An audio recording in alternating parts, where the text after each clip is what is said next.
യേശുവിൻ തിരുപാദത്തിൽ ഇരുന്നു കേൾക്കണം തന്റെ വിശുദ്ധ വാക്യത്തിൽ നമ്മുടെ ജീവന.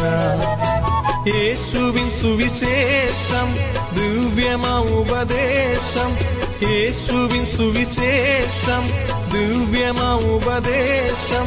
കേൾക്കുക നാം, കാക്കുക നാം ജീവന്റെ വാക്യങ്ങൾ. കേൾക്കുക നാം, കാക്കുക നാം ജീവന്റെ വാക്യങ്ങൾ. റോമാലേഖന പഠനം അതാണല്ലോ നാം തുടർന്നിപ്പോൾ ചെയ്യുന്നത്. ഈ റോമാലേഖന പഠനം ഒരു കാര്യം മനസ്സിലാക്കുക, വായിച്ചപ്പോഴും പഠിച്ചപ്പോഴൊക്കെയും ചരിത്രത്തിൽ മാറ്റങ്ങൾ സംഭവിച്ചിട്ടുണ്ട്. എവിടെയെല്ലാമാണോ റോമാലേഖനം വാസ്തവത്തിൽ സത്യസന്ധമായി പഠിച്ചിട്ടുള്ളത് അവിടെയെല്ലാം ലോകത്തിൽ ജീവിതങ്ങളെ ദൈവസഭയെ കർത്താവ് നവീകരിച്ചിട്ടുണ്ട്. ഈ ക്ലാസിന്റെ ആമുഖ ക്ലാസ്സിൽ പഠിപ്പിക്കാൻ ഇടയാത്തുന്നു. ദൈവദാസൻ ഈ റോമാലേഖനം നിരവധി ദൈവദാസന്മാരെ സ്വാധീനിച്ചിട്ടുള്ള ഒരു പുസ്തകമാണ്. ചരിത്രത്തെ മാറ്റിയ, ലോക ചരിത്രത്തിൽ തന്നെ വിഭജിച്ച് മാറ്റിയ പുസ്തകമാണ് റോമാലേഖനം. അപ്പൊ ഈ റോമാലേഖന പഠനം ഞാൻ തീർച്ചയായും വിശ്വസിക്കുന്നു, നാം ഈ സഭ ഇത് പഠിച്ചാൽ നമ്മുടെ സഭയ്ക്ക് ഇതുപോലെ ഒരിക്കലും മുന്നോട്ട് പോകാൻ കഴിയില്ല. വളരെ ആത്മീക പരിവർത്തനങ്ങൾ ഇത് നമ്മിൽ സംഭവിപ്പിക്കുമെന്ന് ഞാൻ തീർച്ചയായും വിശ്വസിക്കുന്നുണ്ട്. AD 340-412 ജീവിച്ച അഗസ്റ്റിൻ എന്ന സഭാപിതാവ് താൻ വലിയ ബുദ്ധിമാനായിരുന്നെങ്കിലും ഒരു ദുർമാർഗിയായിരുന്നു. വളരെ ദുർമാർഗത്തിൽ ജീവിച്ച് മദ്യപാനത്തിലും വെറിക്കൂത്തുകളിലും ജീവിച്ചുകൊണ്ടിരിക്കുന്ന ഈ അഗസ്റ്റിൻ ഒരിക്കൽ അവൻ ജീവിതത്തിൽ വളരെ നിരാശ. പക്ഷെ അദ്ദേഹത്തിന്റെ അമ്മയുടെ പേര് മോണിക്ക എന്നാണ്. ഈ അമ്മച്ചി മോന് വേണ്ടി വളരെ പ്രാർത്ഥിക്കും. കണ്ണുനീരോടെ അഗസ്റ്റിന്റെ അമ്മ മോണിക്ക അവന് വേണ്ടി പ്രാർത്ഥിക്കാറുണ്ട്. അങ്ങനെ ഇരിക്കുമ്പോൾ ഇറ്റലിയില് അമ്മ ദേവദാസനാകുന്ന, മിലാനിലെ ദേവദാസനാകുന്ന അധ്യക്ഷനായിരുന്ന അംബ്രോസിനോട് പോയി അമ്മ പറഞ്ഞു, എന്റെ മകൻ നശിച്ചുപോയി, ദുർമാർഗിയാണ്, അവൻ വളരെ മോശമായി ജീവിക്കുന്നു. അപ്പോഴ് അംബ്രോസ് അമ്മച്ചി ആശ്വസിപ്പിച്ചുകൊണ്ട് പറഞ്ഞു, അവൻ നന്നാവും, ദൈവം അവൻ ഉപയോഗിച്ചോളൂ. അത് കേട്ടപ്പോൾ മോണിക്ക പ്രാർത്ഥന വീണ്ടും കൂട്ടി. ഒരു പ്രതീക്ഷ അതിനകത്ത് കിട്ടി. മോണിക്ക പറഞ്ഞു, എന്റെ മോൻ ദേവദാസനാകുന്നതാണ് അംബ്രോസ് പറഞ്ഞിട്ടുള്ളത്, ബിഷപ്പ് പറഞ്ഞിട്ടുള്ളത്. അതുകൊണ്ട് അവരങ്ങ് പ്രാർത്ഥന ആരംഭിച്ചു. ഒരു ദിവസം ജീവിതത്തിൽ വളരെ നിരാശനാകുന്ന എന്തോ വിശ്വത്തിൽ താൻ തകർന്നു പോയൊരു സമയമുണ്ട്. താൻ ഒരു പൂന്തോട്ടത്തിലൂടെ, ഒരു പാർക്കിലൂടെ നടക്കുകയാണ്. അവിടെ കുറച്ച് കുട്ടികൾ കളിക്കുന്നുണ്ട്. ലെറ്റിനാണ് അവരുടെ ഭാഷ. ആ കളിക്കുന്ന കുട്ടികൾ കളിക്കുമ്പോൾ അന്യോന്യം പറഞ്ഞൊരു വാക്കുണ്ട്, ആമേ ലോജിറ്റോളെന്ന് പറഞ്ഞു. അതിന്റെ അർത്ഥം ഇതാണ്, എടുത്തു വായിക്കുക, പിക്കപ്പ് ആൻഡ് റീഡ്. അവർ യഥാർത്ഥ വാക്ക് ടോളേലഗി എന്ന വാക്ക്. അർത്ഥം ഇതാണ്, എടുക്കുക വായിക്കുക. ഇദ്ദേഹത്തിനൊന്നും മനസ്സിലായില്ല, കുട്ടികൾ കളിക്കുന്ന ശബ്ദമില്ലെന്ന് വിചാരിച്ചു. പക്ഷെ ഇദ്ദേഹം വളരെ അസ്വസ്ഥനാണ്, വളരെ ഭാരമുള്ളവനാണ്, വളരെ ദുഃഖിതനാണ്. അല്പദൂരം പോയപ്പോൾ ഒരു ബൈബിൾ അവിടെ കിടക്കുന്നത് കണ്ടു. ഒരു ബൈബിൾ കിടക്കുന്നത് കണ്ടപ്പോൾ അഗസ്റ്റിൻ ആ ബൈബിൾ എടുത്തു. അദ്ദേഹം വെറുതെ തൻ മുമ്പേ വായിച്ചിട്ടൊന്നുമില്ല, വെറുതെ ബൈബിൾ വായിച്ചു. തുറന്നപ്പോ കിട്ടിയത് റോമലേഖനം 13-14 വാക്യങ്ങൾ. അത് വായിച്ചു പോകാൻ നമുക്ക്. അമ്മ 2-3 ക്ലാസ് മുമ്പേ പറഞ്ഞതാണെങ്കിലും ഇന്ന് സന്ദർഭോചിതമായ ആവശ്യമാണ്. റോമലേഖനം 13-14 വാക്യങ്ങൾ വേഗം വായിക്കും.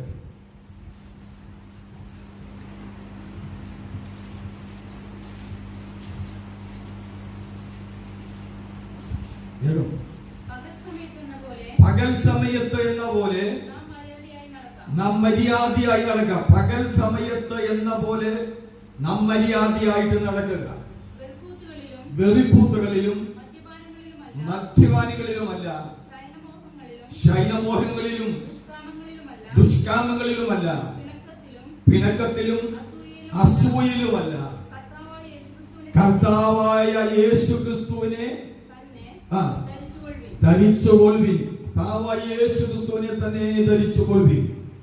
ഈ വാക്യം വായിച്ചപ്പോൾ, റോമാലേഖനം 13-14 വാക്യങ്ങൾ വായിച്ചപ്പോൾ, ആമേൻ പ്രൈസ് ദി ലോർഡ്, അഗസ്റ്റിന്റെ ജീവിതം തകരാൻ ആരംഭിച്ചു. അവൻ ദൈവസന്നിധിയിലേക്ക് മടങ്ങി വന്നു. ഹല്ലേലൂയ. പിറ്റേ ദിവസം താൻ യേശുവിനെ രക്ഷിതാവും കർത്താവായി സ്വീകരിച്ചു. താൻ പിന്നീട് ഒരു വേശ്യ തെരുവിലൂടെ അടുത്ത ദിവസങ്ങളിൽ കടന്നു പോകുമ്പോൾ, വളരെ പരിചിതമായ തെരുവാണ്, അവിടെയുള്ളതായ സ്ത്രീകൾ അഗസ്റ്റിനെ വിളിച്ചു. അഗസ്റ്റിൻ, ഹലോ അഗസ്റ്റിൻ, വാ എന്ന് വിളിച്ചപ്പോൾ അഗസ്റ്റിൻ പറഞ്ഞു, നിങ്ങൾ കാലം തെറ്റി. നിങ്ങൾക്ക് പരിചയമുള്ള അഗസ്റ്റിൻ ഉണ്ടായിരുന്നു, അദ്ദേഹം മരിച്ചുപോയി. ഇത് പുതിയൊരു അഗസ്റ്റിനാണ്. ഇന്ന് പകൽ ഞാൻ പറയട്ടെ, റോമാലേഖനം വായിച്ചപ്പോൾ ജീവിതത്തിൽ അടിമുടി മാറുകയും വിശുദ്ധ പിതാവ്, സഭാപിതാവ് എന്ന പേരിൽ ചരിത്രം രേഖപ്പെടുത്തുകയും ചെയ്ത നിരവധി പുസ്തക രചനകൾ നടത്തിയ ഒരു മഹാനായ ദൈവദാസനായി തന്നെ ദൈവം രൂപാന്തരപ്പെടുത്തി. ജോൺ വെസ്ലി അറിയപ്പെട്ട ഒരു ദൈവദാസനായി ലോകമെങ്ങും ഓടി നടന്ന യേശുവിനെ പ്രസംഗിച്ചത്, തന്നെ സ്വാധീനിച്ചത് റോമാലേഖനമാണ്. മാർട്ടിൻ ലൂഥറിന്റെ ചരിത്രം ഞാൻ വിശദമായി കഴിഞ്ഞ ദിവസങ്ങളിൽ പഠിപ്പിച്ചല്ലോ. ബൈബിൾ വായിക്കുവാൻ ലോകത്തിൽ ഒരു മനുഷ്യന് സാധ്യമല്ല.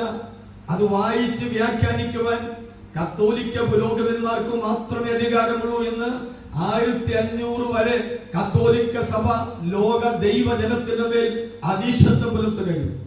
സാമൂഹ്യ പാഠം പഠിച്ച കുട്ടികൾക്കറിയാം, ഇരുണ്ട യുഗം, ഡാർക്ക് ഏജ് എന്ന് പറയുന്ന അന്ധകാര യുഗമായി ലോക ചരിത്രം മാറ്റപ്പെട്ടപ്പോൾ, പ്രൈസ് ദി ലോർഡ്, ഹല്ലേലൂയ, കത്തോലിക്ക സഭയുടെ ആഭിമുഖ്യത്തിൽ ജനങ്ങളെ ചൂഷണം ചെയ്യുകയും അങ്ങ് റോമിലുള്ള സെന്റ് പീറ്റേഴ്സ് കൊട്ടാരം പണിയാൻ പൈസ കണ്ടെത്തുവാൻ അന്നത്തെ മാർപ്പാപ്പ കണ്ടെത്തിയ സൂത്രം പാപമോചനം ചുറ്റുവെക്കുകയാണ്. എന്ന് പറഞ്ഞാൽ നിങ്ങളുടെ കയ്യിൽ കാശിനനുസരിച്ച് പള്ളികളിൽ വിൽക്കുന്ന ചീട്ടുണ്ട്. അവൻ 100 രൂപ കൊടുത്തു വാങ്ങുന്നവന് 100 രൂപയുടെ പാപം മോചിക്കും. 10,000 കൊടുക്കുന്നവന് 10,000 രൂപയുടെ പാപം മോചിക്കും.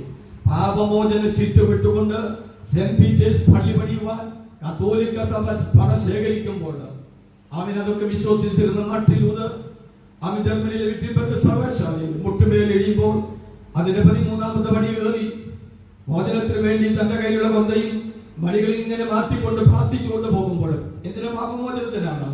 അദ്ദേഹം ഒരു ശബ്ദം കേട്ടു, ലൂഥറെ, എന്റെ നീതിമാൻ വിശ്വാസത്താൽ ജീവിക്കും. അമ്മ പ്രവൃത്തികളാലും പണം കൊടുത്തും വാങ്ങാവുന്ന നീ അമ്മ പാപമോചനത്തെ കുറിച്ച് ചിന്തിച്ചപ്പോൾ അവിടെ കേൾക്കുന്ന ഒരു വ്യത്യസ്ത ചിന്ത. താൻ റൂമിലേക്ക് കയറിപ്പോയി. തന്റെ വേദശാസ്ത്ര അധ്യാപകനും കൂടിയാണ് സെമിനാരിയിലെ.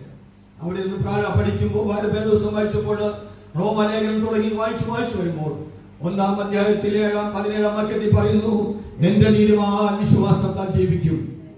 വിശ്വാസത്താലുള്ള നീതീകരണം പാപമോചനിച്ചിട്ട് വാങ്ങിച്ചിട്ടല്ല, അതുപോലെ പ്രവൃത്തികളാലും നേർച്ചകാഴ്ചകളാലുമല്ല. നീതീകരണം നടക്കുന്നത് വിശ്വാസത്താലാണെന്ന് തിരിച്ചറിഞ്ഞ അവൻ മാർട്ടിൻ ലൂഥർ തന്റെ പള്ളിയുടെ മുന്നിൽ 95 ചോദ്യങ്ങൾ മാർപ്പാപ്പയോട് ചോദിച്ചു. ഉത്തരം കൊടുക്കുവാൻ മാർപ്പാപ്പയ്ക്ക് കഴിയാത്തതിനാൽ അവൻ തന്നെ സഭയിൽ നിന്ന് പുറത്താക്കി. പിന്നീട് അദ്ദേഹത്തിന് വിശുദ്ധനാക്കി. അത് വേറെ കാര്യം.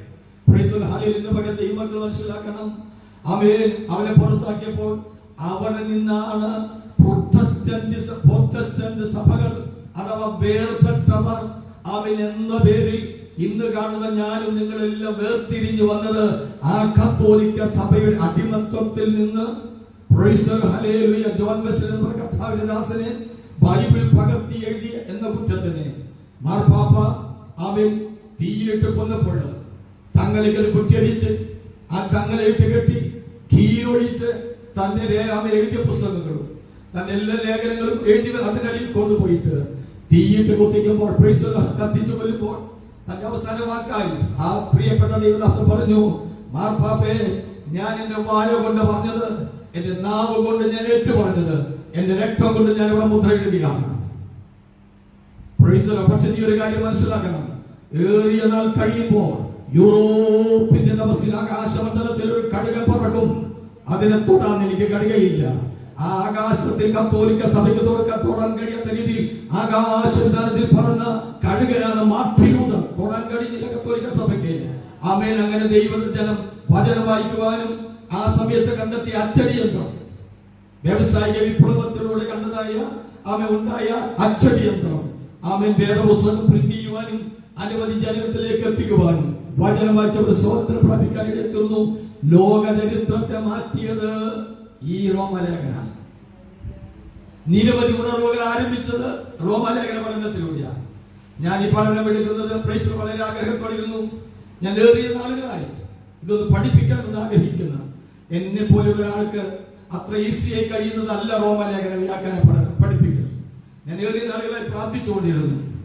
ആ സമയത്താണ് കഴിഞ്ഞ ദിവസങ്ങളിൽ നമ്മുടെ വീട്ടിലെ ബൈബിൾ സ്റ്റഡിക്ക് വേണ്ടി ഏത് പുസ്തകം വേണമെന്ന് ആവശ്യപ്പെട്ടു ആഗ്രഹിച്ച് ചോദിച്ചപ്പോൾ 2 കുടുംബങ്ങൾ ആവശ്യപ്പെട്ടു, 3 കുടുംബങ്ങൾ ആവശ്യപ്പെട്ടു, ഞങ്ങൾക്ക് റോമലേഖനം പഠിക്കണം. നമ്മുടെ ആ പഠനം തുടർച്ചയായിട്ട് കടന്നു പോകുന്നുണ്ട്. അതോടൊപ്പം തന്നെ വിശദമായി പഠിക്കാൻ അതെനിക്കൊരു ഉൾപ്രേരണയും എന്റെ ജീവിതത്തിൽ ഒരു ധൈര്യവും എനിക്ക് തന്നു. അതുകൊണ്ടാണ് ഈ പഠനം ആരംഭിക്കുന്നത്. Price the Lord, hallelujah. ഇന്ന് പകൽ ദൈവമക്കളിൽ ശ്രദ്ധിക്കണം. ആഴമേറിയ രീതിയിൽ നാം അതിനെ പഠിച്ച് ജീവിക്കണം. നമ്മൾ കഴിഞ്ഞ ദിവസങ്ങളൊക്കെയും പ്രൈസ് ദി ലോർഡ്, ഹല്ലേലൂയ, നിരവധി കാര്യങ്ങൾ അതിനെ ധ്യാനിക്കുവാനായിട്ട് ഇടയെത്തുന്നു. Praise the Lord. ഇന്ന് അതിന്റെ ആമുഖവും അതിന്റെ വിഭജനവും അതിന്റെ ചരിത്രവും എല്ലാം കഴിഞ്ഞ ദിവസങ്ങളിൽ പഠിക്കുവാൻ ദൈവം നമ്മെ സഹായിച്ചു. ഇന്ന് പകൽ ഞാൻ കഴിഞ്ഞ ദിവസങ്ങളിൽ പറഞ്ഞതുപോലെ നാം പുസ്തകത്തിലേക്ക് പ്രവേശിക്കുകയാണ്. എല്ലാവരും പ്രാർത്ഥനയോടെ ദൈവസന്നിധിയിലായിരിക്കണം. നിങ്ങൾക്ക് ഇതിന്റെ നോട്ട്സ് ഇത് കഴിഞ്ഞാൽ ഈ പ്രിന്റഡ് നോട്ട്സ് ഇത് കഴിഞ്ഞാൽ തരും. പ്രൈസ് ദി ലോർഡ്, ഹല്ലേലൂയ, ആമേൻ. എന്നാൽ നിങ്ങൾ ക്ലാസ് നേരിട്ട് എഴുതിയെടുക്കണം. കാരണം ഞാൻ പറഞ്ഞല്ലോ, നോട്ട്സിൽ പോയിന്റുകൾ മാത്രമേ ഉള്ളൂ. ആശയ വിശദീകരണം ലെക്ചർ ക്ലാസ്സുകളിന്റെ നോട്ട്സുകൾ വേറെയാണ്. അതുകൊണ്ട് ഇന്ന് പകൽ നമുക്ക് ദിവസത്തിലേക്ക് കടന്നു വരാം. റോമാലേഖനം 1-ാം അധ്യായം 1 മുതൽ 7 വരെ ഒന്ന് വായിക്കാം. ആർക്കെങ്കിലും ഒരാൾക്ക് വായിക്കാം.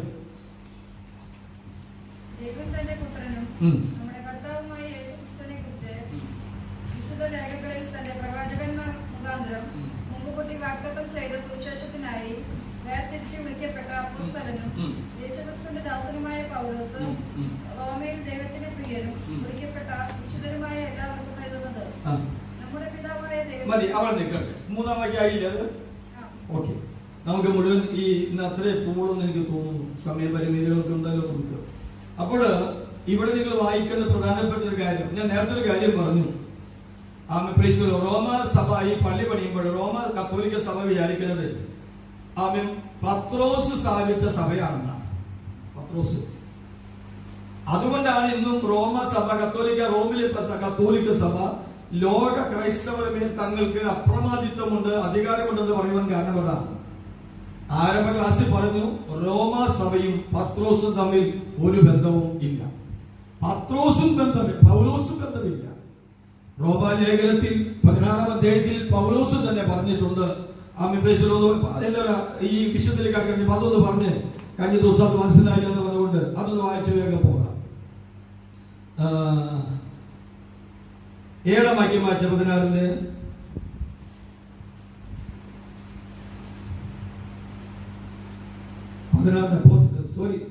റോമലേഖനം 16-ന്റെ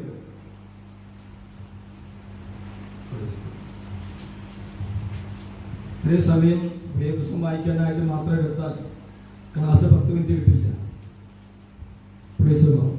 കുട്ടികളൊക്കെ വെറുതെ പുസ്തകം വെച്ചിരിക്കുകയാണല്ലോ. ഒന്ന് മറിച്ചു നോക്കിയെങ്കിലും ചെയ്യും നിങ്ങൾ. വായിക്കും.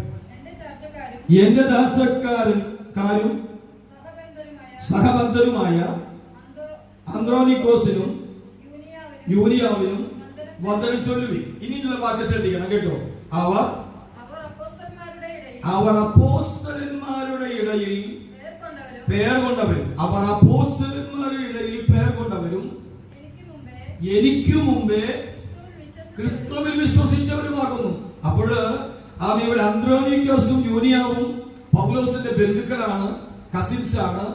ഇവർക്കൊരു പ്രത്യേകതയുണ്ട്. പൗലോസ് അപ്പോസ്തലൻ ഡെമസ്കോസിന്റെ വഴിവാതിക്കൽ വെച്ച് മാനസാന്തരപ്പെടുന്നതിന് മുമ്പേ പൗലോസിന്റെ കുടുംബത്തിലും ക്രിസ്ത്യാനികൾ ഉണ്ടായിരുന്നു, ദൈവമക്കൾ ഉണ്ടായിരുന്നു. അവർ വിശുദ്ധരുമാണ്, പേർ ചൊല്ലപ്പെട്ടവരുമാണ്, നല്ല സൽപ്പേരുള്ളവരുമാണ്. അപ്പോ പൗലോസ് രക്ഷിക്കപ്പെടുന്ന ഏകദേശം AD 38-39 ആ കാലഘട്ടത്തിന് മുമ്പേ എവിടെ ഉണ്ടായിരുന്നു? പൗലോസിന്റെ വീട്ടിൽ ആരുണ്ട്? ദൈവമക്കൾ ഉണ്ടായിരുന്നു. ദൈവത്തെ ആരാധിക്കുന്ന, ആത്മാവിൽ ആരാധിക്കുന്ന ദൈവജനങ്ങൾ ഉണ്ടായിരുന്നു. അപ്പൊ അവരെവിടെയുണ്ട്? റോമിൽ ഉണ്ട്. Price the Lord. ഹല്ലേലൂയ. അപ്പൊ ഏകദേശം ഈ 16-ാം അധ്യായം വായിച്ചാൽ ഏകദേശം 3ഓളം സഭകൾ അന്ന് അവിടെ ഉള്ളതായി കാണാൻ കഴിയും. കത്തോലിക്ക സഭ പറഞ്ഞതിൽ ഏതാണ് മാർപ്പാപ്പയുടെ സഭ എന്ന് പറയണം. ഏകദേശം 3 തരം സഭകൾ, 3 സഭകൾ അന്ന് റോമിലുണ്ട്. അത് പറഞ്ഞ് വേഗം പോകാം. കഴിഞ്ഞ ആഴ്ച അത് മനസ്സിലായില്ല എന്ന് പറഞ്ഞുകൊണ്ടാണ്. 5-ാം വാക്യം, 4-5 വാക്യം. പ്രിസ്കില്ലാവിനെ കുറിച്ചാണ് പറയുന്നത്. 3-ാം വാക്യത്തിലുണ്ട്. അത് ആവശ്യമില്ല, സമയമില്ല, വായിക്കാം. അവർ എന്റെ പ്രാണന് വേണ്ടി കഴുത്ത് വെച്ചുകൊണ്ടവരാകുന്നു. ഇനി അവർക്ക് ഞാൻ മാത്രമല്ല ജാതികളുടെ സകല സഭകളും കൂടെ നന്ദി പറയുന്നു. ഇനി അവരുടെ അടുത്തത് അവരുടെ വീട്ടിലെ സഭ. അപ്പൊ അക്വിലാവിന്റെയും പ്രിസ്കില്ലയുടെ വീട്ടിൽ എന്തുണ്ട്? സഭയുണ്ട്. Praise the Lord. അവൻ ഇത് മനസ്സിലായോ? അക്വിലാവിന്റെ പ്രിസ്കില്ലയുടെ വീട്ടിൽ ഒരു സഭ ഉണ്ടായിരുന്നു. അന്ന് പള്ളിയല്ല, വീട്ടു ചർച്ച ആയിരുന്നു, ഹൗസ് ചർച്ചസ് ആയിരുന്നു എന്ന് നമ്മൾ മനസ്സിലാക്കണം. ഇനി അതിന്റെ 14-ാം വാക്യം വായിച്ച്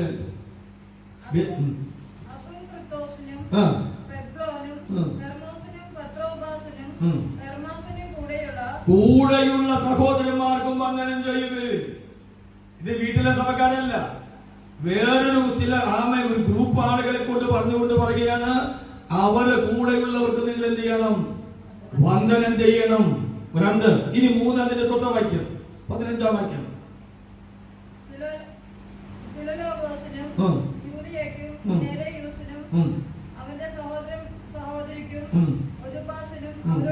അവരോടുകൂടെയുള്ള സകല വിശുദ്ധന്മാർക്കും.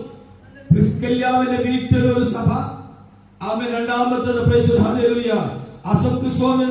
ഹെർമോസിനും അവരുടെ വീട്ടിൽ അവരുടെ കൂടെ ഒരു ദൈവസഭ. അതുകൂടാതെ അവൻ 15-ാം വാക്യത്തിൽ അവൻ വേറൊരു ദൈവസഭ. ഏകദേശം അന്ന് റോമിൽ 3ഓളം സഭകൾ ദൈവത്തെ ആത്മാവിൽ സത്യത്തിൽ ആരാധിക്കുന്നു.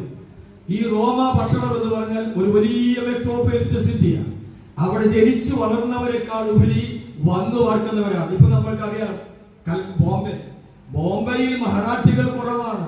കാരണം ഇന്ത്യയുടെ വിവിധ ഭാഗങ്ങളിൽ വന്ന് തൊഴിൽ ചെയ്യുന്ന അനേകർ അവിടെ കിടപ്പുണ്ട്. അവരെയാണ് അതൊക്കെ ചേർന്ന്. അതുകൊണ്ടാണ് കോസ്മോപൊളിറ്റൻ സിറ്റി എന്ന് പറയുന്നത്. എല്ലാവരും വന്ന് ഒരുമിച്ച് താമസിക്കുന്ന പട്ടണമാണ്.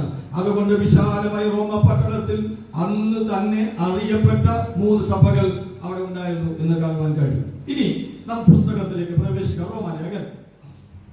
ഈ റോമാലേഖന പഠനത്തിന്റെ ഏറ്റവും വലിയ പ്രത്യേകത സുവിശേഷം എന്ന വിഷയത്തെ കുറിച്ച് ആധികാരികമായി പഠിപ്പിക്കുന്ന ഒരു പുസ്തകമാണ് റോമാലേഖനം.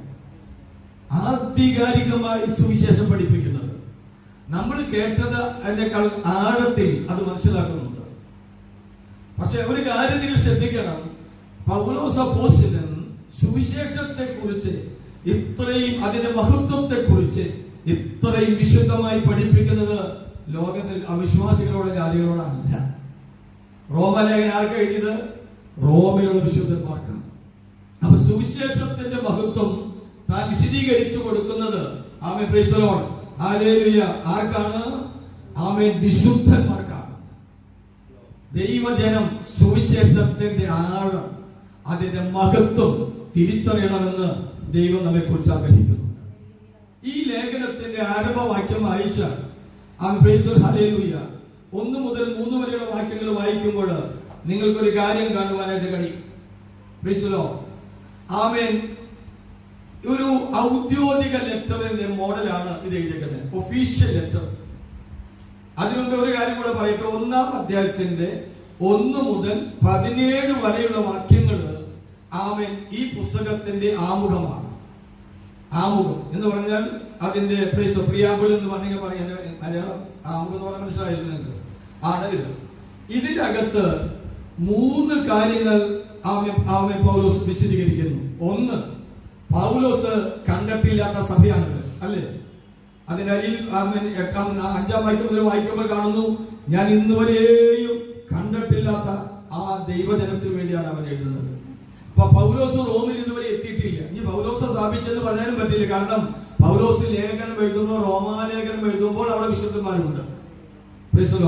അപ്പൊ പൗലോസ് അപ്പോസ്തലൻ താൻ ഇന്നുവരെയും കണ്ടിട്ടില്ലാത്തൊരു സഭയെ തന്നെ സഭയ്ക്ക് താൻ അവൾ ചെല്ലുന്നതിന് മുമ്പ്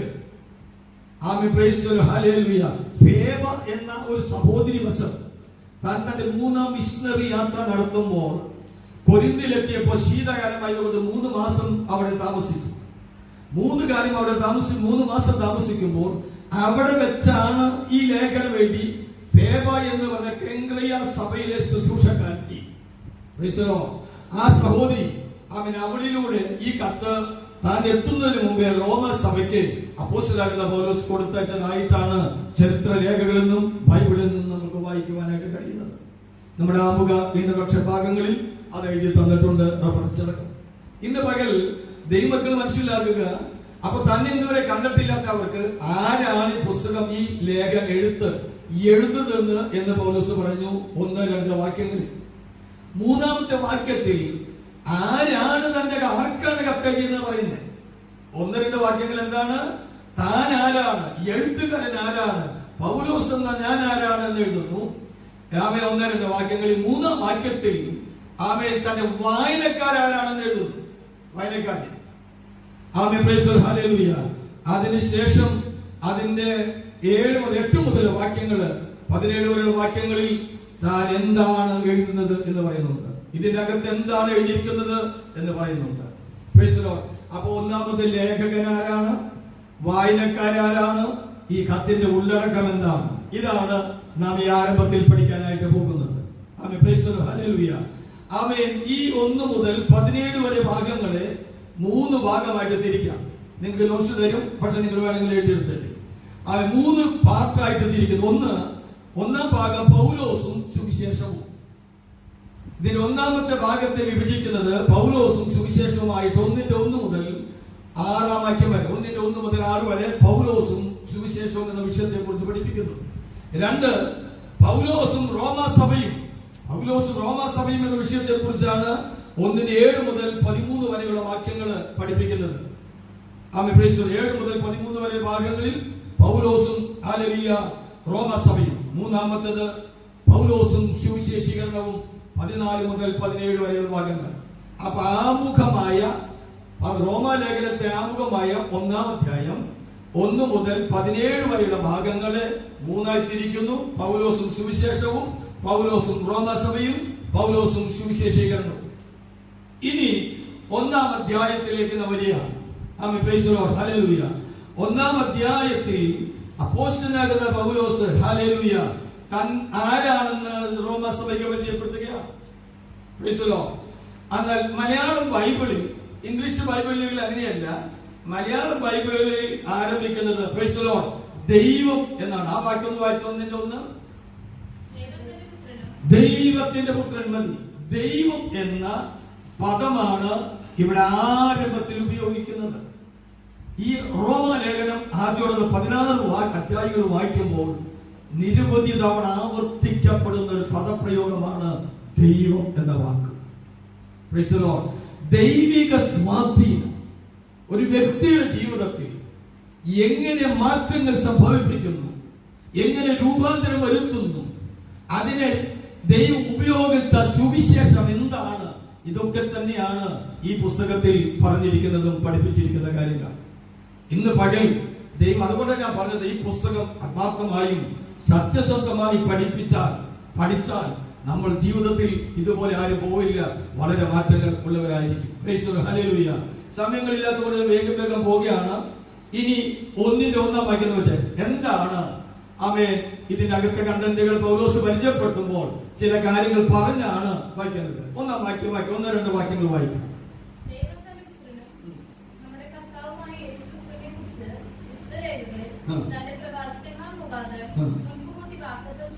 മുൻകൂട്ടി വാഗ്ദത്തം ചെയ്ത സുവിശേഷം.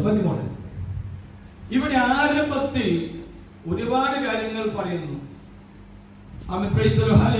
ഒരു കാര്യം കൂടെ ഇതിന് മുമ്പ് പറയട്ടെ. 1-ാം വാക്യം മുതൽ 7 വരെയുള്ള വാക്യങ്ങൾ മലയാള ബൈബിളിൽ 1, 2, 3, 7 വാക്യങ്ങൾ ഉണ്ടെങ്കിലും ഗ്രീക്ക് ബൈബിളിൽ അത് ഒറ്റ വാക്യമാണ്. മലയാളത്തിലാണ് 7 വാക്യങ്ങൾ, പക്ഷേ ഇതിന്റെ മൂലകൃതിയിൽ ഗ്രീക്കില് ഒറ്റ വാക്യമാണ് 1 മുതൽ 7 വരെയുള്ള വാക്യങ്ങൾ. ഇതിൽ പൗലോസ് അവതരിപ്പിക്കുമ്പോൾ എഴുതിയ ചില കാര്യങ്ങളാണ് നമ്മളിപ്പോ വായിച്ചത്. ഒരിക്കലൂടെ വായിച്ചു പോകാം. ദൈവം തന്റെ പുത്രനും നമ്മുടെ കർത്താവുമായ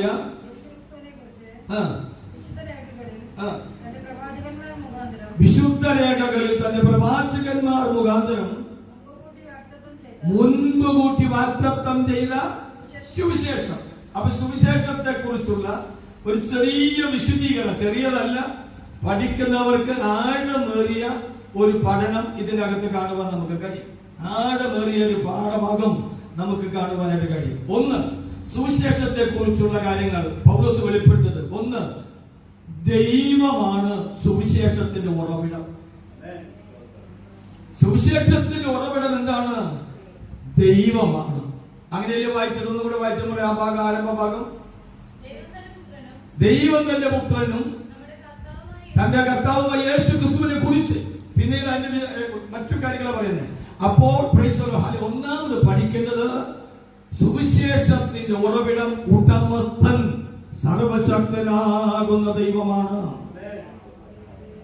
ഇത് മാനുഷികമല്ല. ഇത് മാനുഷികമല്ല. യഹൂദന്മാർ യേശുവിനെ തള്ളിക്കളഞ്ഞപ്പോൾ, ആ യേശുവിനെ നിങ്ങൾക്ക് വേണ്ടെന്ന് പറഞ്ഞപ്പോൾ, അവൻ ഇനി ഞാൻ കൊണ്ടുവന്നത് എങ്ങനെ എവിടെ ചെലവഴിക്കുമെന്ന് ചിന്തിച്ച് രണ്ടാമതൊരു ചിന്തയിൽ തിരഞ്ഞെടുത്തതല്ല എന്നെയും നിങ്ങളെയും. അനാദികാലങ്ങൾക്ക് മുമ്പേ ദൈവത്തിന്റെ തിരുഹൃദയത്തിൽ ഞാനും നിങ്ങളും മറഞ്ഞു കിടന്നിരുന്നു.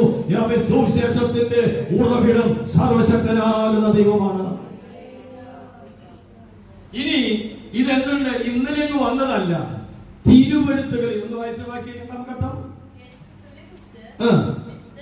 വിശുദ്ധ രേഖകൾ, വിശുദ്ധ രേഖ. ബൈബിളിനെ കുറിച്ച് അഥവാ വേദപുസ്തകത്തെ കുറിച്ച്, ദൈവവചനത്തെ കുറിച്ച് ബൈബിളിൽ 66 പുസ്തകങ്ങളിൽ വേറെ എവിടെയും കാണാത്ത ഒരു പദപ്രയോഗം ഇവിടെയുണ്ട്, വിശുദ്ധ രേഖ. ഇത് ഇവിടെ മാത്രമേ ഉള്ളൂ. ഈ 66 പുസ്തകങ്ങളും പഠിച്ചാൽ വിശുദ്ധ രേഖ എന്ന പദം ഈ റോമലേഖനത്തിൽ മാത്രമേ നിങ്ങൾക്ക് കാണാൻ കഴിയൂ. ആമേൻ. വേറൊരു സ്ഥലത്ത് കാണാൻ കഴിയില്ല. തിരുവെഴുത്തുനിന്നും ആമേൻ അങ്ങനെ ഒരുപാട് കാര്യങ്ങൾ പറഞ്ഞിട്ടുണ്ടെങ്കിലും വിശുദ്ധ രേഖ. അപ്പൊ ഈ സുവിശേഷം എന്ത് ചെയ്തിട്ടുണ്ട്? വിശുദ്ധ രേഖകളിൽ തന്റെ പ്രവാചകന്മാർ മുഖാന്തരം ദൈവം മുൻകൂട്ടി വാഗ്ദത്തം ചെയ്തതാണ്. അപ്പൊ സുവിശേഷത്തെ കുറിച്ചുള്ള രണ്ടാമത്തെ അറിവ്, ഇത് വിശുദ്ധ രേഖകളിൽ മുൻകൂട്ടി എഴുതിയിട്ടുണ്ട്. ലൂക്കോസിന്റെ സുവിശേഷം 24 അധ്യായം 44 വാക്യത്തിൽ യേശു പറഞ്ഞൊരു കാര്യമുണ്ട്. വായിക്കാം. ലൂക്കോസ് 24:44.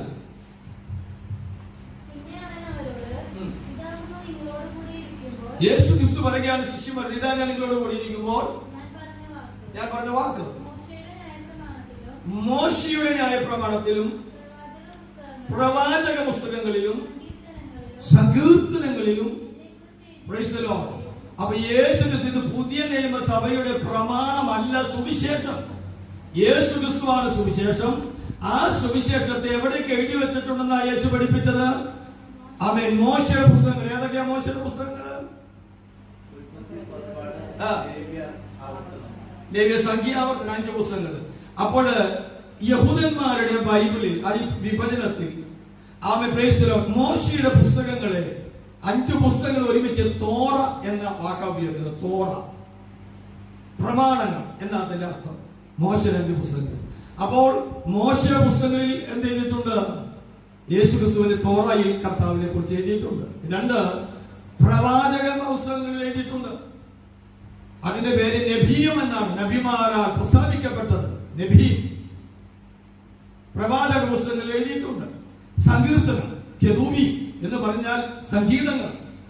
കെരൂബി എന്ന് പറഞ്ഞ സങ്കീർത്തനം മാത്രമല്ല, എസ്തറിന്റെ പുസ്തകം, ഇയ്യോബിന്റെ പുസ്തകം, അതുപോലെ എസ്തറിന്റെ പുസ്തകം, ഇങ്ങനെയുള്ള പുസ്തകങ്ങൾ, കവിതാത്മക ഉത്തമഗീത സദൃശ പുസ്തകങ്ങളെല്ലാം ചേർന്നിട്ടുള്ള യഹൂദ വിഭജനമാണ് കെരൂബി എന്ന് പറഞ്ഞത്. സങ്കീർത്തനങ്ങളിൽ എന്ന് പൊതുവെ പറയുന്നത്. അപ്പോൾ വേദപുസ്തകത്തിന്റെ ആദ്യോടന്തം യേശു ക്രിസ്തു ജനിക്കുന്നതിന് മുമ്പേ എന്ന് പറഞ്ഞിട്ടുണ്ട്. ഈ വിശുദ്ധ രേഖകളിൽ യേശു ക്രിസ്തുവിലൂടെ ലഭിക്കാൻ പോകുന്ന സുവിശേഷം വാഗ്ദത്തം ചെയ്തിട്ടുണ്ട്. ഇത് ഇന്നലെ പൊട്ടി മുളച്ചതല്ല. Price the Lord. ഇത് ഇന്നലെ സംഭവിച്ച ഒരു കാഴ്ചപ്പാടല്ല, ഇന്നലെ വന്നൊരു തത്വശാസ്ത്രമല്ല എന്ന് പകൽ ദൈവമക്കൾ അറിയണം. ലോകത്തിലെ എല്ലാ മതങ്ങളും അവരുടെ സ്ഥാപകരാകുന്ന ആളുകളുടെ അഭിപ്രായങ്ങൾ പറഞ്ഞിരിക്കുക. വിശുദ്ധ ഖുർആൻ എന്ന് മുസ്ലിമുകൾ അവകാശപ്പെടുന്ന ഖുർആനുണ്ട്. ഖുർആന്റെ എഴുത്തിനെ കുറിച്ച് നിങ്ങൾക്ക് അറിയാമോ എന്ന് എനിക്കറിയില്ല, ഞാൻ പറയാം ഒറ്റ വാക്കി. മുഹമ്മദ് നബിയുടെ ഗുഹയിൽ താമസിക്കുമ്പോൾ മലക്ക് വന്ന് തന്നെ സ്വാധീനിച്ച് അദ്ദേഹത്തിനാൽ എഴുതപ്പെട്ടതാണ് അത്ര ഇത്. എന്ന് പറഞ്ഞാൽ ബാധ എന്നർത്ഥം, മലയാളത്തിൽ പറഞ്ഞ നല്ല ബാധ വരികയാണ്. ഇവിടെ വരുമ്പോൾ ഇവർ അവകാശപ്പെടുന്ന മുഹമ്മദ് നബിയുടെ അസ്തിത്വം നഷ്ടപ്പെട്ട് മലക്ക് ആ ദൂതൻ തന്നിൽ സ്വാധീനിച്ചിട്ട് തന്നിലൂടെ എഴുതിപ്പിച്ചതാണെന്ന വേദപുസ്തകം അങ്ങനെയുള്ളതല്ല. ഇവിടെ പറഞ്ഞൊരു സ്പ്ലിറ്റ് മനസ്സിനെ കാണുക എന്ന് പറഞ്ഞ വൈരുദ്ധ്യ ഡ്യുവലിസം എന്ന് പറയും. ഒരു ബാധകരെ പിശാചുകരയിൽ എന്താ ചെയ്യുന്നത്? ആ വ്യക്തിയുടെ ഒരു പിശാച് ഭൂതം ഒരു മനുഷ്യനെ ബാധിച്ചാൽ ആ ഭൂതം ആ മനുഷ്യന്റെ വ്യക്തിത്വത്തെ തകർക്കുന്നു, ഇടിച്ചു തകർത്തിട്ട് തന്റെ സ്വാധീനം ശക്തി തന്നിലൂടെ ആ ശരീരത്തിൽ വെളിപ്പെടുത്തുകയാണ്. ഇതിന്റെ പേര് ബാധ നബിക്കുണ്ടായിരുന്നത് തന്നെയാണ്.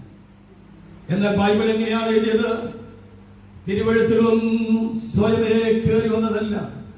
ദൈവത്തിന്റെ ദാസന്മാർ ദൈവാത്മാവിന്റെ പ്രേരണയാൽ അവർക്ക് വെളിപ്പെട്ടത് അവരുടെ വ്യക്തിത്വം നിലനിർത്തി തന്നെ, അവരുടെ യോഗ, അവരെ മാനുഷികമായ എല്ലാ കഴിവ് നിലനിർത്തി തന്നെ അവൻ ദൈവത്തിന്റെ ആത്മാവ് കൊടുത്ത ദൂതകൾ എഴുതി വെച്ചതാണ്. അതിന്റെ പേരാണ് ദൈവശ്വാസീയമായ ദൈവത്തിന്റെ ഉച്ഛ്വാസം. ദൈവത്തിന്റെ ശ്വാസത്തിനാൽ എഴുതപ്പെട്ടതാണ്.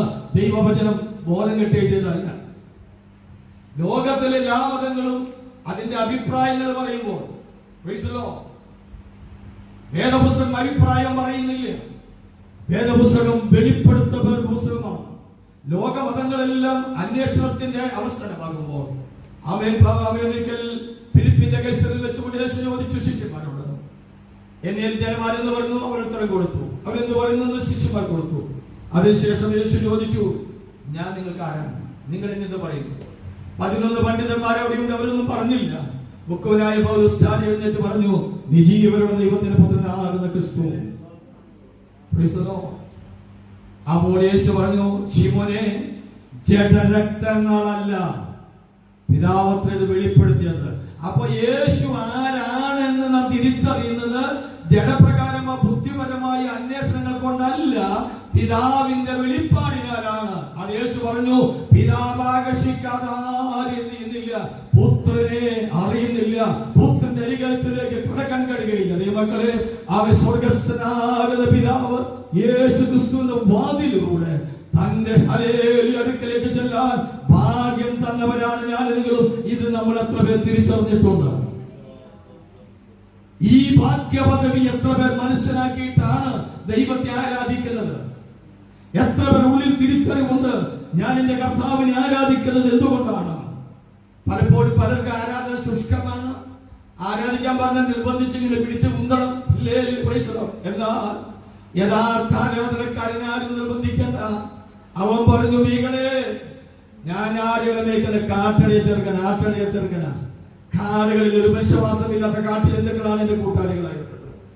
അവരുടെ നടുവിൽ നിന്ന് നിന്റെ അപ്പൻ ഇരുന്ന സിംഹാസനത്തിലേക്ക് എന്നെ ഞാൻ വന്നൊരു വഴിയുണ്ട്, എന്നെ കൊണ്ടുവന്നൊരു വഴിയുണ്ട്. ഈ വഴിയിലൂടെ എന്നെ നടത്തിയ, ഈ സിംഹാസനത്തിലേക്ക് എന്നെ ഉയർത്തിയ എന്റെ ദൈവത്തിന്റെ മുമ്പാകെ ഞാൻ ഇനിയും കാഴ്ചക്ക് നിസാരനും ഒന്നുമില്ലാത്തവനായിരിക്കും.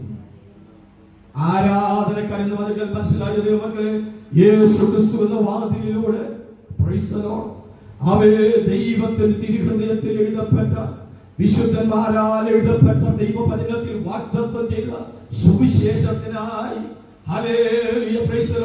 ആ ജീവന്റെ പുസ്തകത്തിൽ എന്റെയും നിങ്ങളുടെയും പേരെഴുതുവാൻ നമ്മോട് കരുണ കാണിച്ച ദൈവത്തെ ഇങ്ങനെ ഇരുന്നാ മതിയോ സ്തുതിക്കാൻ? ഇത്ര ശബ്ദം മതിയോ ദൈവത്തെ സ്തുതിക്കാൻ? ഇത്ര മതിയോ നമ്മെ ദൈവമക്കളെ ഉന്മേഷം മതിയോ ദൈവത്തെ ആരാധിക്കാൻ? ഇന്ത്യയുടെ മതങ്ങളിൽ വാഗ്മിയായിരുന്ന പണ്ഡിതനായിരുന്ന സ്വാമി വിവേകാനന്ദൻ തന്റെ ജീവിതത്തിൽ എഴുതിയൊരു വാക്ക് ഞാൻ പറയട്ടെ. Price the Lord. യേശുവേ, അങ്ങ് എന്റെ കാലഘട്ടത്തിലാണ് തലമുറയിലാണ് ജനിച്ചതെങ്കിൽ അവയെ കണ്ണുനീര് കൊണ്ടോ സുഗന്ധദ്രവ്യങ്ങൾ കൊണ്ടും അവയെ ഓയിൽ കൊണ്ടല്ല, ഹൃദയരക്തം കൊണ്ട് ഞാൻ അങ്ങയെ ലഹളാമെ കാലുകളെ കഴുകുമായിരുന്നു. Praise the Lord. ഹല്ലേലൂയ. ആവേ, ഇന്ന് പകൽ ദൈവമക്കളെ ഞാൻ നിങ്ങളോട് ചോദിക്കട്ടെ, ഈ നന്ദി നമുക്കുള്ള ദൈവത്തോട് ഹൃദയം അവയെ പകർന്നു കൊടുക്കുവാൻ ചോരൊഴുക്കി കൊടുത്തുകൊണ്ട് നേടേണ്ടതാണ് സുവിശേഷമെന്ന്. ആമേൻ. അതത്രേ ഒരു ഭാഗ്യം, ഒരു പദവിയിലേക്ക് കർത്താവിന്റെ പേര് കണ്ടുമുട്ടി. നിങ്ങൾക്കൊരു കാര്യം മനസ്സിലാക്കണം. പൗലോസ് അപ്പോസ്തലൻ പ്രസംഗിച്ചപ്പോൾ ഒരു പദപ്രയോഗമുണ്ട്, നാം മനസ്സിലാക്കേണ്ടത്. ആ പദപ്രയോഗം ഇങ്ങനെയാണ്. Praise the Lord. നിത്യജീവനായി നിയമിക്കപ്പെട്ടവർ യേശു ക്രിസ്തുവിൽ വിശ്വസിച്ചു. സുവിശേഷം സകലർക്കും പ്രസംഗിക്കപ്പെടുന്നുവെങ്കിലും ആരും നശിച്ചു പോകാതെ എല്ലാവരും നിത്യജീവൻ പ്രാപിക്കണമെന്ന് ദൈവം തീരുമാനിച്ചിട്ടുണ്ടെങ്കിലും എല്ലാവരും രക്ഷപ്പെടുന്നില്ല. ആമേൻ. Praise the Lord. ദൈവത്തിന്റെ തിരുഹൃദയത്തിൽ ആ സർവജ്ഞാനത്തിൽ അറിയാം ആരാണ് ഇതിൽ അംഗീകരിക്കുന്നവരെന്ന്. അതാണ് നിത്യജീവനായി എഴുതിയവരെന്ന് പറയുന്നത്. Price the Lord. നിങ്ങൾ ആരും ഹോളുമായി ബന്ധപ്പെട്ടവരല്ലായിരുന്നു. നിങ്ങൾ റോട്ടിലൂടെ വേറെ പല കാര്യങ്ങൾക്ക് വേണ്ടി ഓടി നടക്കുകയായിരുന്നു. വിവിധ സഭകളിൽപ്പെട്ടവരായിരുന്നു. അങ്ങനെ ഇരിക്കുമ്പോൾ ജീവിതത്തിൽ യേശു ക്രിസ്തുവിനെ നിങ്ങൾ കണ്ടുമുട്ടി. യേശുവിനെ രക്ഷിതാവായി നിങ്ങൾ സ്വീകരിച്ചു. യേശു നിന്റെ മകനായും നിങ്ങൾ ദൈവത്തിന്റെ പിതാവായി സ്വീകരിച്ചു. ആരാധിപ്പാൻ കടന്നു വന്നു. ഹല്ലേലൂയ. ഈ കെട്ടിടത്തെ കുറിച്ച് അല്ല ഉദ്ദേശിക്കുന്നത്. ദൈവസഭയിലേക്ക് ദൈവത്തെ ആരാധിപ്പാൻ കടന്നു വന്നപ്പോൾ അവിടെ ഒരു ബോർഡ് ഉണ്ട്. ഹല്ലേലൂയ. അതിൽ എഴുതി വെച്ചിരിക്കുന്നു സോജു കെആർ. സോജുന് അറിയില്ലായിരുന്നു ഈ പേരോടെ ഉള്ളത്. ഇതാ നിത്യജീവനായി നിയമിക്കപ്പെട്ടവർ. അവ ലോകത്തിൽ നമ്മൾ യേശുവിനെ കണ്ടുമുട്ടുന്നതിന് മുമ്പേ ദൈവത്തിന് അറിയാമായിരുന്നു നമ്മൾ ഇവിടെ വരുമായിരുന്നെന്ന്. അതുകൊണ്ട് നമ്മുടെ പേര് നിത്യജീവന്റെ പുസ്തകത്തിൽ സ്വർഗ്ഗത്തെ എഴുതി വെച്ചു. കാരണം അവൻ സർവജ്ഞാനിയാണ്. ഹല്ലേലൂയ. Price the Lord. നമ്മുടെ അപ്പച്ചന്മാരൊക്കെ ഭക്തിയോടെ പാടും ഹല്ലേലൂയ. Price the Lord. നമ്മൾ കർത്താവിന്റെ മേശയോട് ബന്ധപ്പെട്ട് പാടുന്ന പാട്ടുണ്ട്. ഇത്രമാം സ്നേഹം ഉയർകൊടുത്തെനിക്കായി, ഇത്രമാം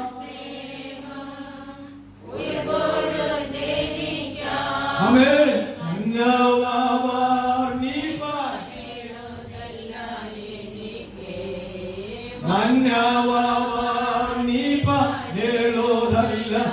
എനിക്ക് തേടി വന്നു ദോഷിയാണെന്നെയും നാദാ തേടി വന്നു.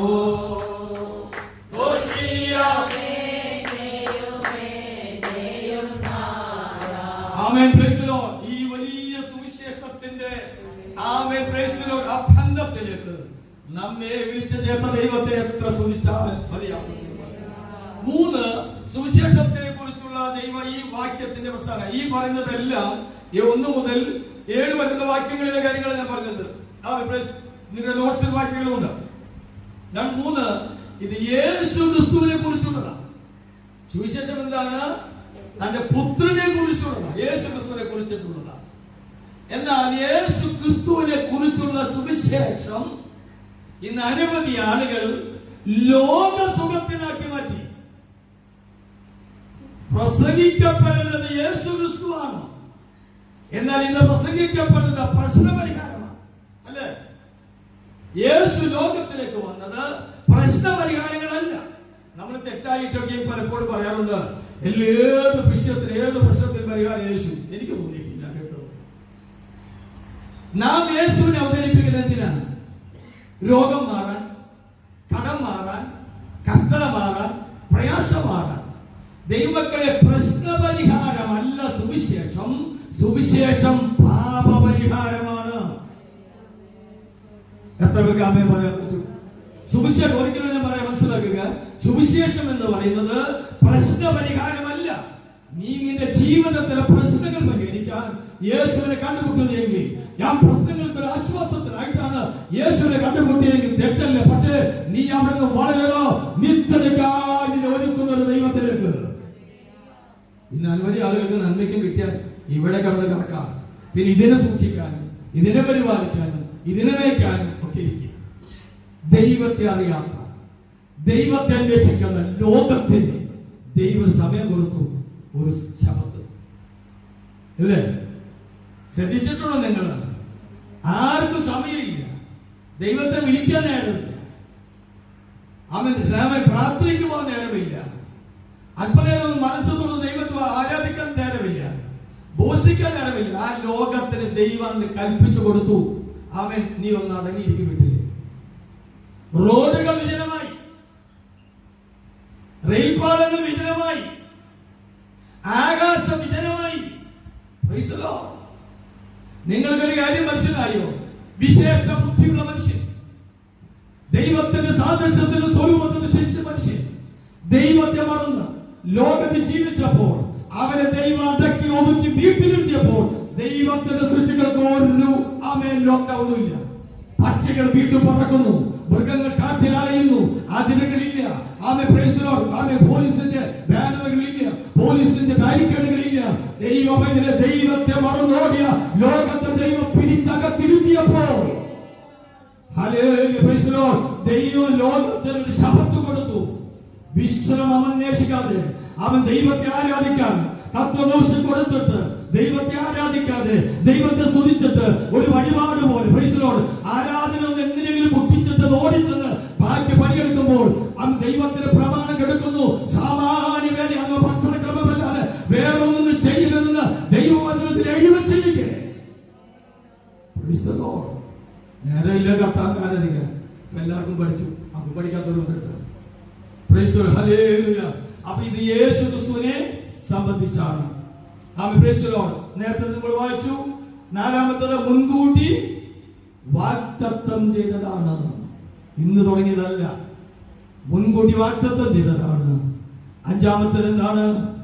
സകല ജാതികൾക്കും, യഹൂദന്മാർക്ക് മാത്രമല്ല ലോകത്തിലെ ജാതികൾക്കും സുവിശേഷത്താൽ രക്ഷയുണ്ട്. ലോകത്തിലേത് ജാതികൾക്ക് എന്തുണ്ട്? സുവിശേഷത്താൽ ആത്മരക്ഷയുണ്ട്. ഇന്ന് പകൽ ദൈവമക്കളെ, ഈ സുവിശേഷം എന്താണ്? സകല മനുഷ്യർക്കും ആത്മരക്ഷ നൽകുന്ന സുവിശേഷം.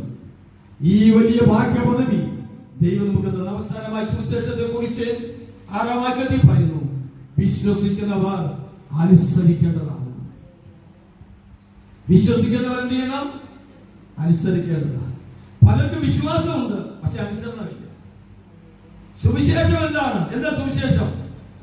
സുവിശേഷം എന്ന് പറഞ്ഞാൽ എന്താണ്? ദാവീദിന്റെ സന്തതിയായി ജനിച്ച് മരിച്ച് അടക്കപ്പെട്ട് 3-ാം നാളിൽ ശക്തിയോടെ ഉയർത്തെഴുന്നേറ്റ യേശു ക്രിസ്തുവിൽ വിശ്വസിച്ചു കൊള്ളുക, ഇതാകുന്നു ഞങ്ങളുടെ സുവിശേഷം. ദാവീദിന്റെ സന്തതിയായി ജനിച്ചു മരിച്ച അടങ്ങുന്ന വിശദമായി പോകുന്നുണ്ട്. ദാവീദിന്റെ സന്തതിയായി ജനിച്ചു മരിച്ചു എന്ന് പറയുമ്പോൾ അവൻ യേശു ക്രിസ്തുവിന്റെ മാനുഷികത്വവും ഉയർത്തെഴുന്നേൽപ്പിലൂടെ ദൈവപുത്രൻ എന്ന് സാക്ഷ്യം പ്രാപിക്കുകയും ചെയ്ത യേശു ക്രിസ്തുവിന്റെ ദൈവികത്വവും മാനുഷികതയോടെ നമ്മൾ അടുത്ത പഠനത്തിൽ അവിടേക്ക് പോകുന്നുണ്ട്. നമ്മളിപ്പോൾ അവിടേക്ക് പോകുന്നില്ല. അപ്പൊ മനസ്സിലാക്കുക, അപ്പോൾ ഇവിടെ യെരൂശലേം ദേവാലയത്തിൽ എത്യോപ്യക്കാരനാകുന്ന കുന്തകരാജ്ഞിയുടെ ധനകാര്യമന്ത്രി, അവനൊരു ശരണനാണ്. ആരാധനയ്ക്ക് വന്നു, അവിടെ കേട്ടില്ല, അവനത് അറിയില്ല. പാവം ഇത്രയും ദൂരം വഴിയോരം അവൻ എത്രയോ 800 ചില കിലോമീറ്റർ ഉണ്ട്. അവിടുന്ന് തേര് പിടിച്ച് അവൻ ഹല്ലേലൂയ കൊണ്ടുവന്ന്, നിങ്ങൾക്കറിയാം തേരെന്ന് പറയാത്ത സുഖമൊന്നുമല്ല, അത് ഷോക്കപ്പൊന്നുമില്ല. പ്രൈസലോട് നമുക്കറിയാം കാളവണ്ടിയിൽ എത്ര ഇരിക്കുന്നു, എത്ര നേരം ഇരിക്കാൻ പറ്റും നമുക്ക്? അവൻ ആ കുതിരവണ്ടിയിൽ ഇരുന്ന് ദൈവത്തെ ഒന്ന് ആരാധിക്കാൻ കൊതിയോടെ വന്ന ഒരു എത്യോപ്യക്കാരൻ കേട്ടില്ല. യഹൂദൻ നിയമം പറഞ്ഞു, പറ്റില്ല പറ്റില്ല പറ്റില്ല, പോകുന്ന വഴിക്ക് കാശുകാരനായതുകൊണ്ട് ഒരു തോൽച്ചോറിൽ വാങ്ങിച്ചു ഏഷ്യാവിന്റെ. കാരണം അത് അന്ന് അത് വാങ്ങിക്കൽ സമ്പന്നമാക്കാൻ പറ്റൂ. ഇയാൾ പിന്നെ ധനകാര്യമന്ത്രിയല്ലേ, കാശ് കയ്യിലുള്ള വാങ്ങിച്ചു. അങ്ങനെ ഉറക്കം വായിക്കുക, പാട്ട് പറഞ്ഞ പോലെ ഉറക്കം വായിക്കുക. ഫിലിപ്പോസിനെ ദൈവം കൊണ്ടുപോയി. അവിടേക്ക് ഒരുപാട് അനുസരണങ്ങളുണ്ട് കേട്ടോ. വലിയ ക്രൂസേഡ് നടത്തുകൊണ്ടിരിക്കുകയാണ് ഫിലിപ്പോസ്. ആ ഫിലിപ്പോട്ടിന്റെ അനേകം രക്ഷിക്കപ്പെട്ടുകൊണ്ടിരിക്കുക. അങ്ങ് ഭയങ്കര രോഗശാന്തി, 50,000 അങ്ങനെ ഒരുപാട് കാര്യങ്ങളൊക്കെ നടന്നുകൊണ്ടിരിക്കുക. അവിടുന്ന് കർത്താവ് പറഞ്ഞ ഫിലിപ്പോസ് നീ വന്നേ. ഫിലിപ്പോസ് എന്റെ കർത്താവ് നീ ഒന്നങ്ങനെ പോ, ഗസക്കേന്ദ്ര നിർദ്ദേശത്തേക്ക് ഒന്ന് ചെല്ല്. ഗസക്കേന്ദ്ര നിർദ്ദേശത്തേക്കല്ല, അവിടെ ആൾവാസമില്ല. ആമേൽ 3000-ഓളം ആളുകൾ സിംഷോനാൽ ആമേൽ കൊല്ലപ്പെട്ട ഒരു ആരാധന സ്ഥലം അവിടെയുണ്ട്. അതുകൊണ്ട് ഇത്രയും കൂട്ടമരണം നടന്നതായ ആലയത്തെ ജനം ഉപേക്ഷിച്ചു. അതിലൂടെ ആൾക്കാർക്ക് ജനവാസത്തിന് താല്പര്യമില്ല. ഇയാൾ ദൂരയാത്രക്കാരനായതുകൊണ്ട് അയാളെ വഴി പോവുക. ഫിലിപ്പോസിനെ അങ്ങോട്ട് വിട്ട് ആളില്ലാത്തടത്തേക്ക് പ്രസംഗിക്കാൻ ആൾക്കൂട്ടത്തിൽ നിന്ന് വിളിച്ചുകൊണ്ട് അനുസരിക്കാൻ പറ്റുമോ നമുക്ക്? അമ്മ അതായിരിക്കട്ടെ. പ്രൈസലോ പെട്ടെന്ന് ടിപ്പ് നിങ്ങൾക്ക് വീട്ടിൽ പോയിരുന്ന് ആലോചിക്കാൻ വേണ്ടി തന്നാണ്. പ്രൈസലോ അങ്ങനെ പോകുമ്പോൾ ഇന്ന് ഉറക്കം വായിക്കൊന്നും മനസ്സിലാവുന്നില്ല. ഫിലിപ്പോസിനോട് ചേർന്നവരോട് ഫിലിപ്പോസ് കേട്ടു. ഫിലിപ്പോസ് അവിടെ നിന്ന് മന്ത്രോട് ചോദിച്ചു, മന്ത്രിയെ വലിയ മനസ്സിലാവുന്നുണ്ടോന്ന്? ഈ പറഞ്ഞ കാര്യം വരും അയാൾ ആരെങ്കിലും പറഞ്ഞുതരാണെന്ന് നിങ്ങൾ മനസ്സിലാക്കും. ആരെങ്കിലും കൊണ്ട് അദ്ദേഹം ആ തിരുവഴുത്തുകളെ യെശയ്യാ പുസ്തകത്തെ ആധാരമാക്കി ഒരു ദൂത് കൂടെ എന്നെ വിളി ഞാൻ പറയട്ടെ, മറന്നു പോകാം. കാരണം പിന്നെ ഒരു സന്ദർഭത്തിൽ വരുമെന്ന് അറിയില്ല. ഇവരെ യഹൂദന്മാർ ഷണ്ണനെ പള്ളി കയറ്റിയില്ല. ആരാധിപ്പാൻ ഇത്രയും ദൂരം വന്ന് ഇതിനെ കണ്ടിട്ട് ഒരു തോറ്റൊന്നും മാറ്റി തിരിച്ചു പോകാം. യഥാർത്ഥ ആരാധനക്കാരൻ ആലയത്തിൽ പ്രമാണിമാരും ചട്ടം പാലിക്കുന്നവർ കേട്ടില്ലെങ്കിലും നിർജ്ജന പ്രദേശത്ത് സ്വർഗം അവന് പറഞ്ഞു, മോനെ നീ വിഷമിക്കണ്ട, ഞാനിതാ നിന്റെ അടുക്കൽ വന്ന് നിന്റെ ജീവന്റെ വചനം തരാൻ പോകുക. ഇന്ന് പകൽ ദൈവത്തിനൊരു കാര്യപരിപാടിയുണ്ട്. ആരെങ്കിലും ഉപേക്ഷിച്ചാലും എന്തെല്ലാം എതിർപ്പ് കയറി വന്നാലും ആരെല്ലാം കേട്ടില്ലെങ്കിലും നിന്നോട് ചേർന്ന് നടന്ന് നിനക്ക് തിരുവഴുത്തിലെ വർമ്മങ്ങളിലൂടെ ദൈവപക്ഷത്തേക്ക് നിന്നെ കൊണ്ടുവരാൻ ആരാധിക്കാൻ പോയത് ദൈവത്തെ കാണാനല്ലേ? ആ ദൈവം ഇതാ ഗസക്കെതിരെയുള്ള നിർജ്ജന പ്രദേശത്ത് നിന്റെ അടുക്കൽ വന്നേക്കുന്നു. അവനവനോട് സുവിശേഷത്തെ പ്രസംഗിച്ചു. അവൻ ആ പുസ്തകം നിങ്ങൾക്ക് വായിക്കണം. അധ്യായം അപ്പോസ്തല പ്രവൃത്തി. അവൻ യേശു ക്രിസ്തുവിനെ കുറിച്ച് പുസ്തകത്തെ ആധാരമാക്കി തിരുവഴുത്തിൽ നിന്ന് സുവിശേഷം പറഞ്ഞു. ഈ എത്യോപ്യക്കാരനോട് ഫിലിപ്പോസ് എന്താ പറഞ്ഞത്? സുവിശേഷം പറഞ്ഞു. സുവിശേഷം പറഞ്ഞപ്പോ അവൻ ഹല്ലേലൂയ വീണ്ടും തേടി മുന്നോട്ട് പോകുമ്പോൾ ഹല്ലേലൂയ ഒരു കുളം കണ്ടപ്പോൾ ഷണ്ണൻ ചോദിക്കുക, ഇതാ വെള്ളം. ഷണ്ണ, പ്രിയപ്പെട്ട മന്ത്രി, ബഹുമാനപ്പെട്ട മന്ത്രി, ആരാ ഈ വെള്ളം നിന്റെ സ്നാനത്തിന് പറ്റുമെന്ന് പറഞ്ഞത്? ഇതാ വെള്ളം, എന്നെ സ്നാനപ്പെടുത്താവോ? പാസ്റ്റ അങ്ങോട്ടല്ല, കേൾവിക്കാർ ഇങ്ങോട്ട് ചോദിക്കാൻ എന്നെ സ്നാനപ്പെടുത്താവോ? ഫിലിപ്പോസ് എന്താ പ്രസംഗിച്ചത്? സുവിശേഷം. അപ്പൊ സുവിശേഷത്തിൽ എന്തുണ്ട്? സുവിശേഷമാണ്. നമ്മൾ വിചാരത്തിലെ യേശുവിന്റെ രക്ഷിതാവ് സ്വീകരിച്ചു, പിന്നെ ബാക്കിയൊക്കെ വിഷമലായി പോകുന്ന തരികട പാടില്ല, തട്ടിപ്പ് പാടില്ല. സുവിശേഷത്തിനകത്ത് സ്നാനം, ഉപദേശമുണ്ട്. സ്നാനം പറയാത്ത സുവിശേഷമല്ല. എത്യോപ്യക്കാരനായ ഷണ്ണനോട് യേശു ക്രിസ്തുവിനെ കുറിച്ചുള്ള സുവിശേഷം പ്രസംഗിച്ചപ്പോൾ അവൻ പാസ്റ്ററായ ഫിലിപ്പോസ് ചോദിക്കാതെ ഷണ്ണൻ ചോദിക്കാതെ, ഇതാ വെള്ളം, ഇതാ വെള്ളം. സ്നാനം തൊട്ടിട്ടൊന്നും ചോദിച്ചില്ല, ആരും കാണത്തിനൊന്നും ചോദിച്ചില്ല. പോകുന്ന വഴിക്ക് കണ്ട വെള്ളത്തിൽ അവസാനപ്പെട്ടു. ആരാണ്? നിസ്സാരക്കാരനാണോ? അല്ല. ഇന്ന് പകൽ നിങ്ങളോട് പറയട്ടെ, യേശു ക്രിസ്തുവിനെ സുവിശേഷം സ്നാനം ഉപദേശിക്കാത്ത സുവിശേഷം ദൈവത്തിൻ്റെതല്ല. പൗലോസ് പറഞ്ഞതുപോലെ ഇത് മറ്റൊരു സുവിശേഷമാണ്. ആരുടെയും മുഖം നോക്കേണ്ട ആവശ്യമില്ല. ഇത്ര പേരെ എണ്ണമാണ് കൊടുക്കാമെന്ന് വാക്കുണ്ട് നമുക്ക്. ഞാൻ ഇന്നും ഓർക്കുന്നു, പ്രൈസലോട് അമ്മച്ചനോട് വേദനയോട് പറഞ്ഞൊരു കാര്യമുണ്ട്. അമ്മച്ചി സ്നാനപ്പെട്ടു. നമ്മൾ വിളിച്ചു വന്നത് ഞാൻ അമ്മച്ചനെ സ്നാനപ്പെടാൻ വന്നപ്പോഴാണ് കണ്ടത്. അമ്മച്ചിയോട് പറഞ്ഞു, കഴിഞ്ഞ ദിവസം ദൈവത്തിന്റെ ആത്മാവ് രാത്രി എന്നെ വിളിച്ചു ഉണർത്തി, അച്ഛാമേ, ആ അച്ചായി നീ പോയി ആമേൻ ഗുഹയ്ക്കടുത്തുള്ള സഭയിൽ പോയി അവിടെയുള്ള ദൈവദാസനോട് സംസാരിച്ച് നീ എന്റെ കൽപ്പന പ്രമാണിച്ച് സ്നാനപ്പെട്ടവരോട് ചേരണം. അമ്മച്ചി ആദ്യമായിട്ട് ഞാൻ കാണുന്ന ഇവിടെ വന്നു, കാര്യങ്ങൾ പറഞ്ഞു. പിന്നീട് അമ്മച്ചി നമ്മോട് ചേർന്നു. യോഗ്യമെന്ന് കണ്ടപ്പോൾ സ്നാനപ്പെടുത്തി അമ്മച്ചറിയാലും നിങ്ങൾ പല വീടുകളിൽ ചെന്ന് സുവിശേഷം പറയുകയും പ്രാർത്ഥിക്കുകയും ചെയ്യുന്ന അമ്മച്ചിയാണ്. എന്നാൽ അവിടെ ചെന്നപ്പോൾ കാണിപ്പരി കുരിശ് പള്ളിക്കപ്പുറത്ത് ഒരു വലിയ തനാടിന്റെ വീടുണ്ട്. അവിടേക്ക് ചെന്നപ്പോ ഇന്നത്തെ പോലെ അന്ന് ചെന്നു.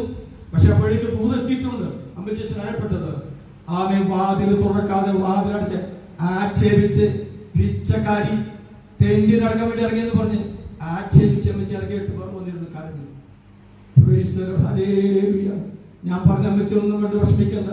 സകല തിന്മയും നിങ്ങളെ കുറിച്ച് കളവായി പറയുമ്പോൾ സ്വർഗത്തിൽ നിങ്ങൾ പ്രതിഫലം വലുതാകൊണ്ട് നിങ്ങൾ സന്തോഷിക്കുകയും ഈ ലോകത്തിൽ മനുഷ്യരെ സന്തോഷിപ്പിക്കാനുള്ള സുവിശേഷമില്ല, മനുഷ്യരെ പ്രീതിപ്പെടുത്തുവാൻ സുവിശേഷമില്ല. സുവിശേഷം നീ പറഞ്ഞിട്ടുണ്ടെങ്കിൽ അവയെ രക്ഷിക്കപ്പെടണ, യേശുവിനെ രക്ഷ സ്വീകരിക്കണ, സ്നാനപ്പെടണമെന്ന് ഉറപ്പിച്ചു പറയാൻ പറ്റണം. അതില്ലാത്ത ദൈവത്തിന്റെ സുവിശേഷകനല്ല പൗലോസ് പറഞ്ഞ പോലെ മറ്റൊരു സുവിശേഷകൻ. പണ്ട് കുന്നകുളത്ത് വലിയൊരു പ്രേസിലുണ്ടായിരുന്ന വ്യക്തി ഉണ്ടായിരുന്നു, ഒരു സഹോദരി പ്രവാചിക്കുകയാണ്. ഒരിക്കൽ അവരോട് വന്നു, ഇടയ്ക്ക് എന്റെ അടുത്ത് വരാറുണ്ട്. ഇങ്ങനെ ഞാൻ ചോദിച്ചപ്പോ പറഞ്ഞു, പ്രേസിലോ ഞാൻ ഇരിക്കണേൽ നേരത്തെ പോവാ. ഞാൻ ചോദിച്ചു എന്താ പരിപാടി? ഇന്ന് എനിക്ക് ഇന്ദിരാനഗറിൽ ഒരു പ്രാർത്ഥനയുണ്ട്. ചോദിച്ചു അവൻ പ്രേസിലോ ആരാ? അവിടെ വരുന്നത് ഡോക്ടർമാര്, ഭാര്യമാര്, അവിടെ വലിയ വലിയ പണക്കാർക്ക് ഭാര്യമാരാണ് അവിടെ വരുന്നത്. ഞാൻ പറഞ്ഞു നല്ലൊരു കൂട്ടമാണ്, അവരാരെങ്കിലും മുന്നോട്ട് വന്നു. അപ്പൊ ഇവര് പറയാനേ സുവിശേഷം പറയാൻ പാടില്ല, വചനം പ്രസംഗിച്ചോളാം. വചനം ഇങ്ങനെ എടുത്ത് പറഞ്ഞിട്ട് ഇങ്ങനെ ധൈര്യപ്പെടുത്തി ഉറപ്പിക്കണം. പക്ഷേ സ്നാനം പറയാൻ പാടില്ല. പറഞ്ഞാൽ അവര് പിന്നെ അങ്ങോട്ട് കേട്ടില്ല.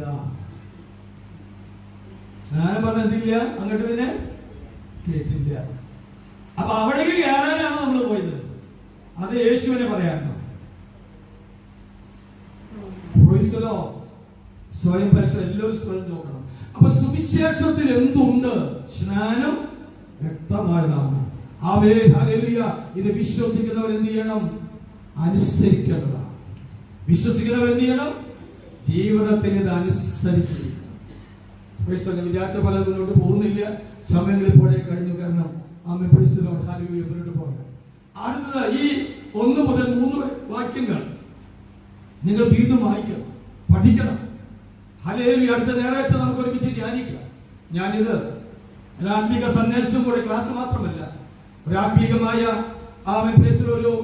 ഒരു ദൂതുകൂടെ പ്രസംഗിക്കുന്ന ആത്മീക ദൂതുകൾ കൂടെ കയറി ഒരു തക്ക വിധത്തിലായി ക്ലാസ് എടുക്കാൻ നിരീക്ഷിച്ചിരിക്കുന്നത്. പക്ഷേ ഇത് നീണ്ടു പോയേക്കാം, കുഴപ്പമില്ല. എങ്കിലും ഈ പറഞ്ഞത് നിങ്ങളുടെ ഉള്ളിൽ തറമായിരിക്കണം.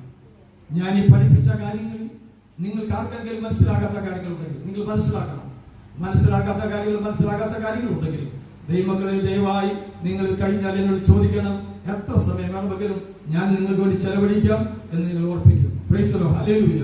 നിങ്ങൾക്ക് എല്ലാവർക്കും ഞാൻ നോട്ട്സുകൾ കിട്ടി കാണും. ഇത് കഴിഞ്ഞതിന് ശേഷം ധ്യാനിക്കാം. ആമേൻ. ഞാൻ വീണ്ടും അത് ഓർപ്പിക്കാം. ഇന്നത്തെ ക്ലാസ്സിന്റെ നോട്ട്സുകളും നിങ്ങൾക്ക് തരാം. നിങ്ങൾ ദൈവം നിങ്ങളെ സഹായിക്കട്ടെ. നമ്മുടെ കണ്ണുകളെ അടയ്ക്കാം.